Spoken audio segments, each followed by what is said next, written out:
სიმღერაზე არანაკლებ საინტერესო ის გარემოა, რომელშიც იგი ითქმოდა. ამ თვალსაზრისით, ქართულ ხალხურ ტრადიციაში ერთ-ერთი გამორჩეული ადგილი უჭირავს სიმღერას, რომელსაც ძირითადად ბატონების სახელით მოიხსენიებენ. რა არის ბატონები და რა ვიცით ამ უხილავი არსებების შესახებ, რომელთა საამებლად უამრავი ლამაზი სიმღერა შეიქმნა.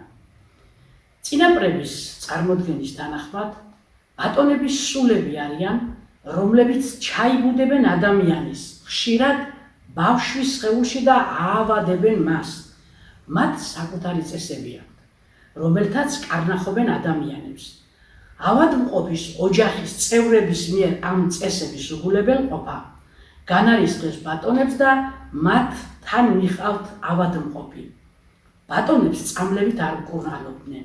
ამის ნაცვლად ავადმყოფს უქმნიდნენ სასიამოვნო გარემოს, ცდილობდნენ ესიამოვნებინათ, შეძლების დაგვარად უსრულობდნენ ყველა სურვილს, ართობდნენ მუსიკით. ბატონების ნანაც ამ წესების შემადგენელი ნაწილია და ამ სიმღერას ბატონების საამებლად მღერიან. უცნაურია, რომ ბატონები არ ითხოვენ მსხვერპლის შეწირვას ავადმყოფის გადასარჩენად. მათ ასეთი მოთხოვნები აქვთ იმ სახლში, სადაც დაბრძანდებიან. არ უნდა იყოს ხმამაღალი ლაპარაკი, კინკლაობა, ჩხუბი, ყვირილი და ცუდი გარემო. ოჯახში სადილსაც კი არ ამზადებენ. არავინ არ უნდა დათვრეს, არ შეიძლება ცხოველის და ფრინველის დაკლა, წყლის ადუღება, თმის შეჭრა, მჭადის გამოცხობა და დაკრძალვაზე წასვლაც კი. სახლი ლამაზად უნდა მოირთოს და შეიკროს. ავადმყოფის ოთახი ბატონების საყვარელი ყვავილებით, იებით და ვარდებით უნდა იყოს მოფენილი. თქმულების თანახმად 7 და-ძმანი არიან და განსაკუთრებით უყვართ მრავალშვილიანი ოჯახები. ისინი ჭკვიან და კეთილ ბავშვებს ეწვევიან. საყურადღებოა, რომ ბატონების საამებლად შესრულებული წეს-ჩვეულებები ობიექტურად ავადმყოფისთვის შედეგიანი იყო, იმიტომ რომ ნერვიული სისტემის სიმშვიდე და სასიამოვნო გარემო დადებითად მოქმედებდა დაავადების მსვლელობაზე. მახსოვს ერთხელ ბატონები ჩვენ სახლსაც ესტუმრნენ და ჩემ ძმას და ბიძაშვილს სხეული წითელი კაკილებით მოერთოთ. ბებიამ სასწრაფოდ შეჰყურება, ოთახი წითელი ნაჭრებით მოვრთეთ, მიზნად დავისახეთ ბატონებისთვის გვიამებინა. საოცარი დრო დადგა. ბატონების გამო სახლი ნამდვილ სამოთხედ გადაიქცა. ყველანი ბედნიერები ვიყავით, არ ვკამათობდით, მღეროდით, ერთმანეთის მიმართ მხოლოდ დადებით ემოციებს, სიყვარულს გრძნობდით. მახსოვს, როდესაც წაბრძანდნენ ბატონები და მთელი რიტუალით წესების დაცვით გავაცილეთ, ბებიას ვთხოვე, ავადმყოფის გამოჯანმრთელების მიუხედავად მაინც დაგვეტოვებინა ეს წესები სახლში. აქ ბატონები მოგბრძანდნენ და გაგვახარეს. იარეს და ვარდზე იარეს, თქვენს გზასაც გაუხარია, ჩვენც გახარებული გვამყოფე. დაატკბით ბატონებო, ირმის რძესავ. იავ ნანა, ვარდო ნანა, იავ ნანინა. აი ალექსანდრა ბებო მოგზავნდა.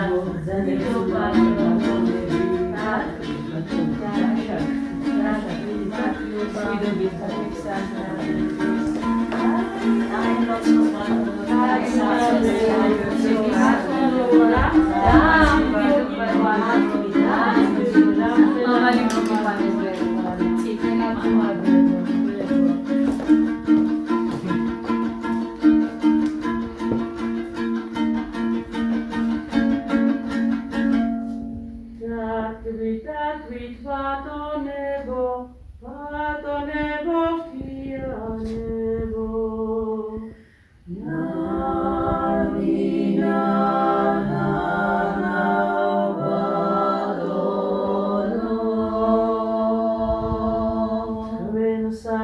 Samopen vatsa, vātonebo hthiyanebo.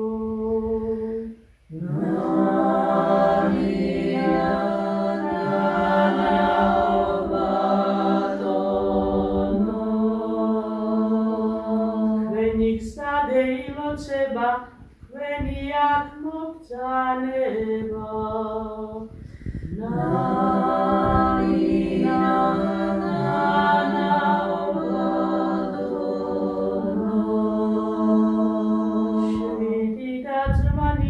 Varčvico pesmevepinevi.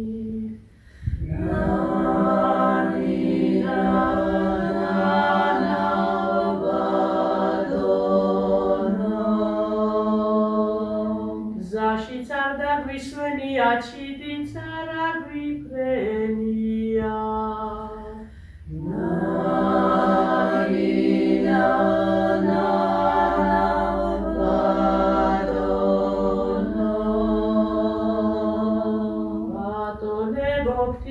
Nebo, velgan samartlianebo.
რაშა ჩემო ბატონო რა ვარ მშვიდობით მოგძან ისე მშვიდობით წაბძან დიდი მადლობა რომ ჯანმრთელი და უნებელი დამიტოვე ჩემი შვილი მერთმა მშვიდობის გზაზე გატარო ჩემო დიდო ბატონო ამინ